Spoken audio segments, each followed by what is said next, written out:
Okay, so this will be actually my second project on the mill.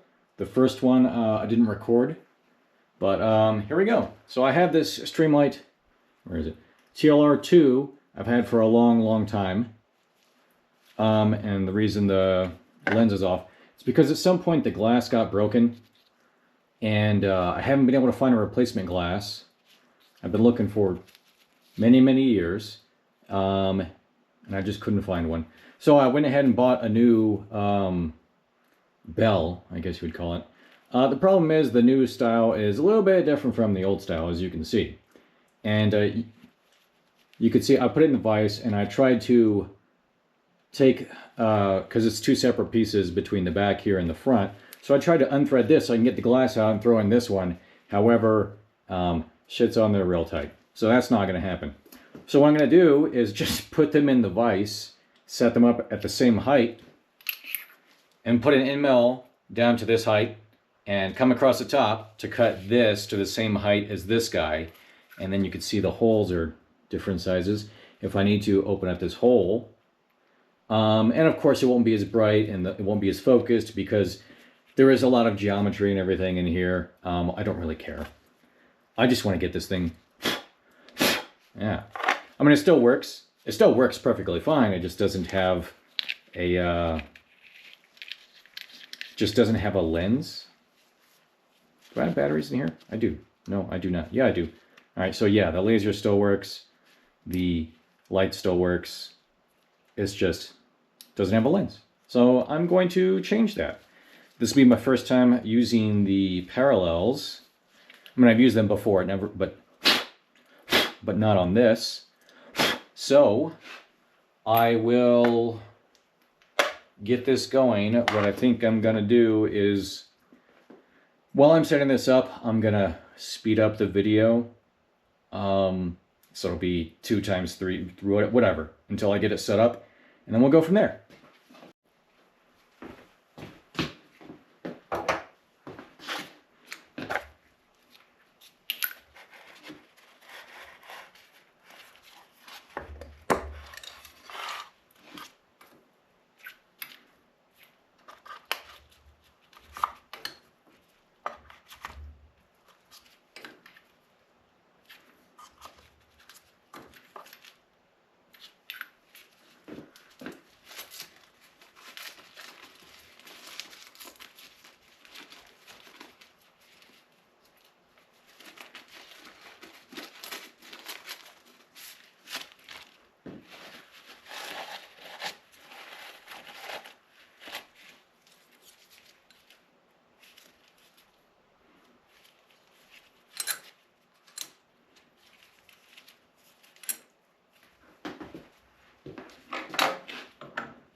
Of course it did.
that was very dumb, George.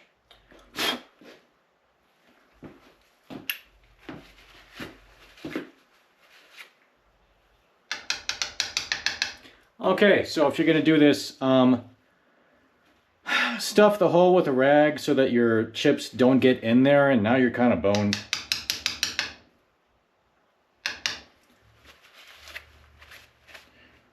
Anyway, let's see if it fits.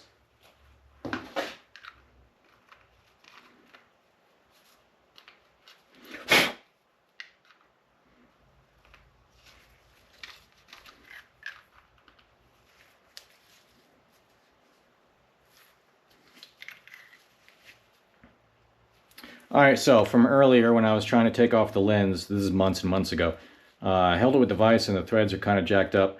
So let me get a file on those, clean them up a bit, and then we'll go. Alright, so the light, here's the lens.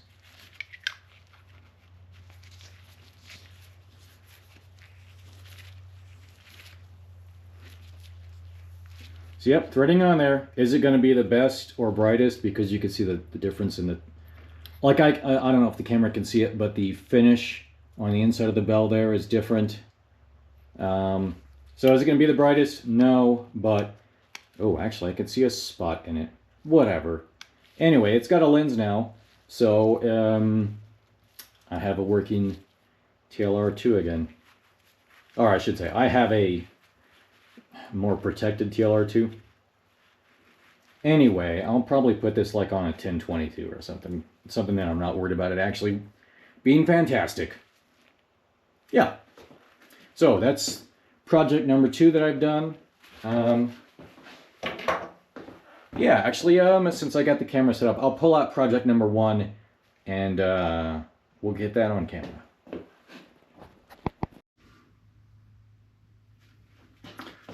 Okay, so first real milling project I did was, so here's this upper receiver. It's the Adams Armas piston system. So it's a lot wider than regular gas tube up here, and then there's a guide down here. And I bought this 2-piece drop-in handguard with M-LOK because I wanted M-LOK because the Picatinny all the way around I don't like it. It's cheese grater and it makes it really wide, and I put the Streamlight light on top, the one with the button on the back, and I want to be able to reach it with my thumb. Anyway, so the channel in here is cut wide enough for a gas tube. This is a bit wider, so I had to open it up for the first, I think I did, let me see the back of the camera here. I think I did the first 66 millimeters, and then I think I did 12 back here. So it'll fit, and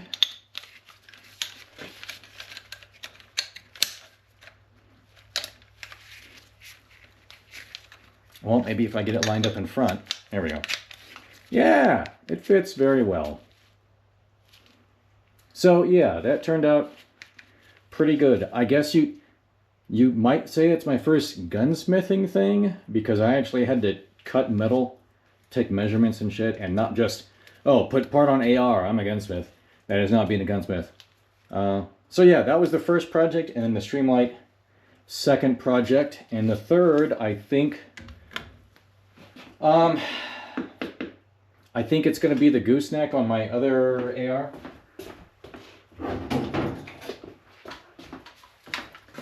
So I have, where's the back of the screen?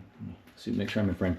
So the gooseneck on the Gal 5-ish, I want to move the red dot back, so I got to cut a slot for the Picatinny, and then there is a light that I want to put on here that's got like a little angled secondary gooseneck that goes off to the side, so I can hit the back of the light with my thumb.